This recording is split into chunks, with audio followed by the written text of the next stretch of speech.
Hello, welcome. I'm Jonathan. Welcome to Be Well. Thanks for joining us today. I'm honored to bring you these conversations with leaders in their field related to living a mindful life. As your moderator, I come to you with 30 plus years experience in mindfulness and mental health. Uh, I think about our topic today and how it relates to mindfulness. And it really is when one is mindful, they're truly present with all that is around them and what they are doing. So I'm very excited for our topic today. Our topic is your desk a sacred space? A lot of us have been spending a lot of time in that particular space. So I'm excited to learn about Mm. if it's not sacred, how we can bring that about. Our guest today is Eric Klein, truly a leading voice in the movement to bring greater mindfulness to the world and workplace. He, for the past 40 years, has worked with well over 25,000 people in a variety of corporate settings and Fortune 500 companies, as well as healthcare, government, nonprofit, spiritual retreats. With his wife, they're the founders of wisdomheart.com, an author, just does a lot for the whole field of spiritual and mental health and mindfulness. So, Eric, welcome to the program today. Thank you for having me. I'm happy to be here. Thank you. I had so part of what prompted our opportunity to talk today was I had seen an article related to "Is your desk a sacred space?" And I think you referenced kind of when you were back in high school or elementary school. Elementary. Yeah. Yes, I and went so to this elementary school in New York City called the Ethical Culture School. So it had a kind of reflective flavor woven into the curriculum. And in our auditorium above the stage, it said, "The place where people meet to seek the highest is holy ground." And it was always like this little puzzle that I would stare at and wonder about as a kid. The place where people seek the highest is holy ground. I knew it related to the story in the Bible where Moses goes up the mountain, and he comes to the burning bush, and he hears the divine voice saying, "Take off your shoes, you're on holy ground." And I thought, I'm sitting in the auditorium with my sneakers on and with my friends, and I'm thinking, does this really the same as the top of the holy mountain? It seems a bit of a stretch, but I thought about it. It's actually stuck with me over the years, and it really is pointing to a very important principle, which is everywhere is holy ground. If we are awake to that, everywhere is holy ground if we're present to it. And, you know, uh, one of the sayings from the ancient yoga tradition is, "You bring the beauty to the sunrise," but which is to say, the beauty is in you, and you bring it to the place you are. That's the one side of it. The other side of it is everywhere is already in life, and life itself is holy. So we need to open up in both dimensions. And since we do spend a lot of time at desks, I spend probably too much time at my desk.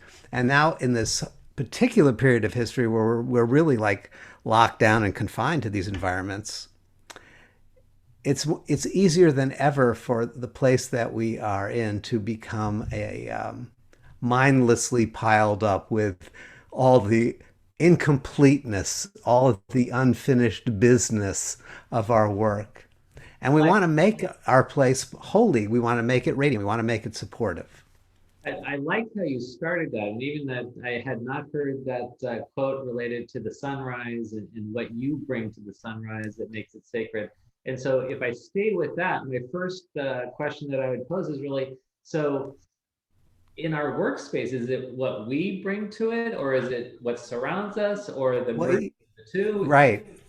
So the question is, what's the primary source of your experience first? Okay. And that is what you bring to it. And then, but I'll quote another famous author, Winston Churchill, who said, we shape our buildings, or we build our buildings, and then they shape us." So we create these environments around us, and then they start influencing us. And unless we wake up, that's what mindfulness is, unless we become present to our own creative potential, we won't bring the radiance, we won't bring the dawning to it. It'll just start dominating our experience. And we'll be shaped by something that we created in the past, whether that was last week or last year or 10 years ago. So it starts with this recognition that we're the source of our experience, primary source of our experience. And as creative beings, we have the opportunity, we have the possibility of reshaping our world. And let's start with our desk. Let's start with our dining table. But today we'll start with the desk.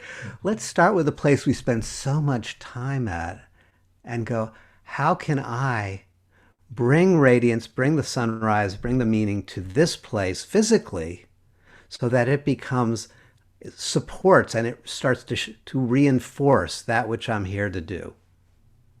That's beautiful. I think for myself, I'm very affected by my environment. And so I'm often mindful of the aesthetic that surrounds me. Uh, Yeah. so if you're starting with that, how do we start to express this in our environment? Okay. So as you saw, you kind of contacted me on this because of an article I read. So I'm going to kind of run through it in that form because there were 5 steps, and I think that's helpful. But the first step is kind of the inner step, and it's really the foundation, right? The inner step is the platform for all the other outer steps. And so the inner step is this turning around. And before I start organizing and clarifying and simplifying my desk and the space, it's like to clarify really what is it that I'm here for? Like, what am I here for? You could take that as a cosmic question for the lifetime, but like, what am I here for in this work and in this place of my work? What am I really here for? What's the highest that I'm seeking? What is the deepest values that I want to bring alive in my work? So prior to, my goals, prior to my task lists, it is what am I really here for at a deep level? And what are those qualities? What are those values? I like to think of them as qualities because if we think of them as values first, they can become a little abstract. But if we think of them as qualities, then we can have a felt sense in our own body mind of what they are.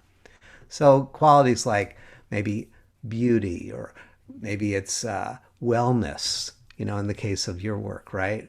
Maybe it's sort of enlivening the world, or what are the qualities I want to be bring into my precision for someone. It might be. I'm thinking of one of my clients in a big public sector space. It's a quality of community. They want to bring alive wellness in their community. So the first thing is to think of those and to kind of realize I need to live those. I need to feel those in myself so I can bring that beauty to the sunrise, right? Whether it's beauty or well-being or whatever it might be. I need to feel them in myself. So it takes a moment, just like, here I am. I'm in the place. This is the burning bush, my computer. Okay. What are those qualities? And what's one that comes to mind for you, Jonathan?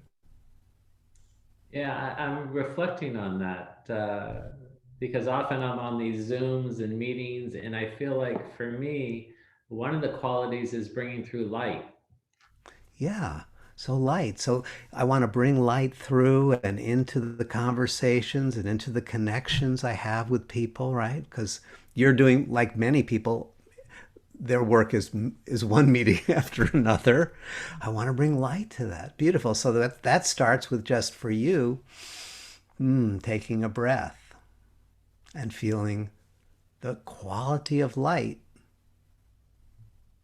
Because as you're connected to that, then that becomes part of what you bring, not just the intelligence and the ideas, but the light is then the platform upon which those build. So that's the first step for all of us, is to get clear on the qualities and to breathe them. And I would say to build into your schedule transition moments between meetings or between tasks where you can take 10, 20 seconds to breathe that, to remember the quality and to breathe it, to nourish your own nervous system with those beautiful intentions. I can see how So important that would be just to show up, uh, totally. to be present, and then to tether to that quality, or else it's just this blending of experiences. It becomes just like, yeah, you lose the plot in terms of what am I here for, you know, and you're focusing in on only on the task level. But if we can connect the dots between our tasks and that deeper intent, oh, that brings a lifeline to the tasks, a lifeline that's grounded in the burning bush or the holy source or your own heart, whatever it might be, however you think about that. So that's the first step, and it's the ground. Okay, now we can turn outward and kind of look at our environment. And I try to keep my place neat, but it was funny in preparing for this last night. I was like, and Davy, my wife, she was like, "You're really going to do that call with it looking like this?" I like, they can't see. It's not on camera. She goes, "That isn't the point, is it?" And so it's a nice practice. It's just I left the computer and the keyboard and the mic, but I took everything off at first. Take everything off. And it's like a breath of fresh air. Okay. Now, look at the stuff that's now on the floor and like some of it belongs other places. Okay, because and we have a joke in our family and I'm sure it's common. It's like horizontal surfaces are like they're like the magnets for stuff. Like if you could just have less horizontal surfaces, but that's your desk, it's a horizontal surface, so it's going to be a magnet for stuff. Get it all off and simplify. So put the things back, where they belong, the bookshelves for me, into the files, get them away into the drawers. The ones that belong, get them off. And then, okay, that's the simplify step. Get them off. You're emptying out, You got to empty the space. I'm not the best at it. Now that you say that, I kind of look around and do a little bit more, but I appreciate Yeah, that. Just it, cleansing. put it away, And what you also are doing, like any external ritual, it becomes a ritual of awakening when we realize I'm clearing this space so I can have more room for those qualities. Right? I'm clearing this physical space so there's more room for these qualities. Okay, so now that's the second, simplify. The third is called purify. Now, purify, this is now we're really in a kind of spiritual domain and a very traditional domain.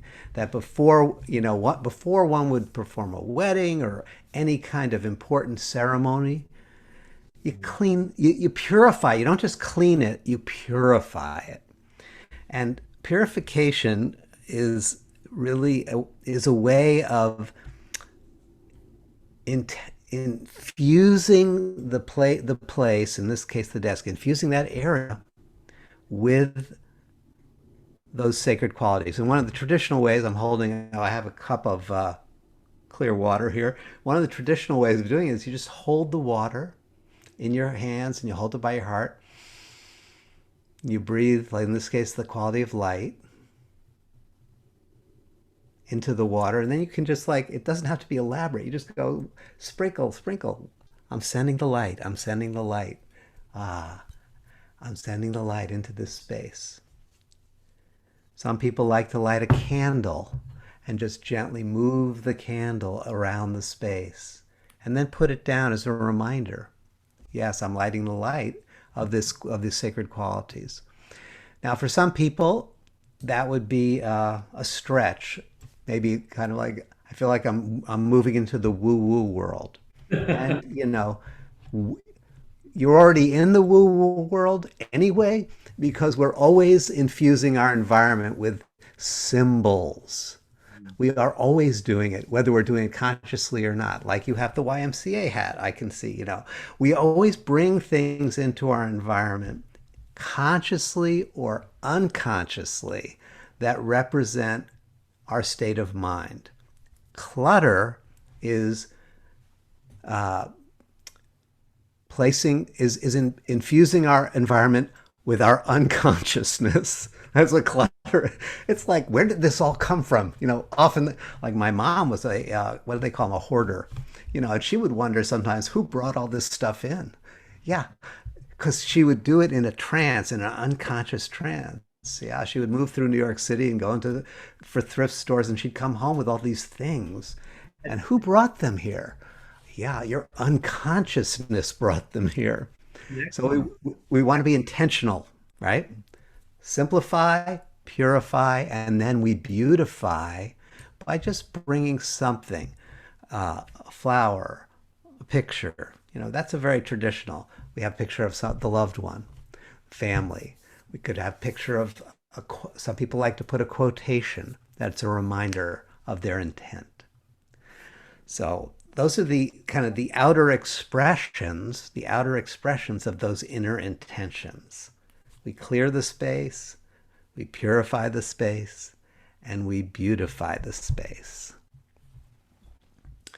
All as expressions of recognizing we're on holy ground, our work has a deep purpose, we're the vehicles of that purpose, and our desk is the platform that allows us to perform that purpose. I love how you're moving us through because all of it builds on the whole expression of being mindful, intentional about our space and what we're here to do. Yes, and it's when we were walking the dog this morning talking about this, Dave, you reminded me, and it's important to have a sense of humor and spaciousness about this kind of thing, right? Like not to become perfectionistic and spend all the time and all the energy like organizing and clarifying and purifying and simplifying and like, making this like perfect space and then, and it reminded me of a New York cartoon of an author who was sitting at his desk, right? You see the guy, he's got the beard, he's sort of this professorial type. He's sitting at his desk with his pad of paper and his pen, and you see the thought balloon above him, and he says, clean pad of paper, sharpened pencil, desk is clear, dot, dot, dot.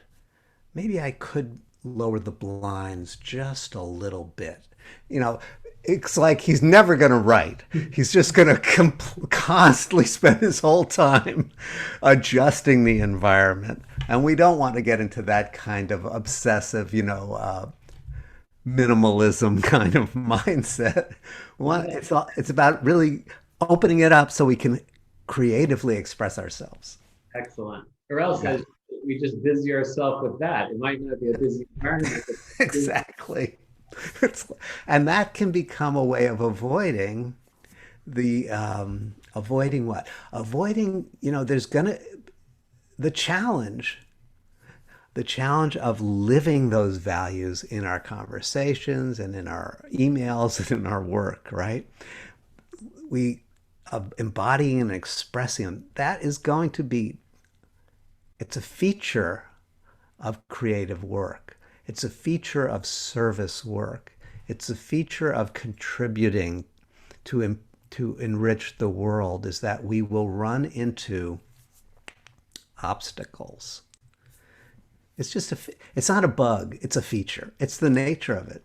Because if everything, when you don't run into obstacles is when you're not moving the ball forward. That's right. All Yeah. right. So that's why we come back to my intent. Bring light. To bring light means, in this case, in this metaphor, to bring light means I'm going to enter the dark, because that's where the light's needed. You know, if I'm going to bring well-being, I'm going to be entering into the areas that are less well, that are having some kind of imbalance, because that's where it's needed. So the invitation that we're giving ourselves and the support we're giving ourselves and the way we're creating our environment is to give us this kind of someone has that giving us the support to know, okay, remember what's going on. Remember what's going on. Because when we hit the obstacles, whether it's an external, when it's a person, or it's a computer malfunction, whether it's just the challenge of trying to figure something out, that's complex. We're going to hit these thresholds, and those are the moments where it's very possible for us to kind of get deflated or push through aggressively. Yeah. So falling apart or pushing through aggressively, neither of them, and using again the light metaphor, neither of them is an embodiment of light or of beauty or of presence. So, okay, so when I hit that threshold, that obstacle, that place of challenge, that's the moment for a quick breath and remembering the intent and realizing I'm going to be learning more how to embody that value as I engage with this obstacle.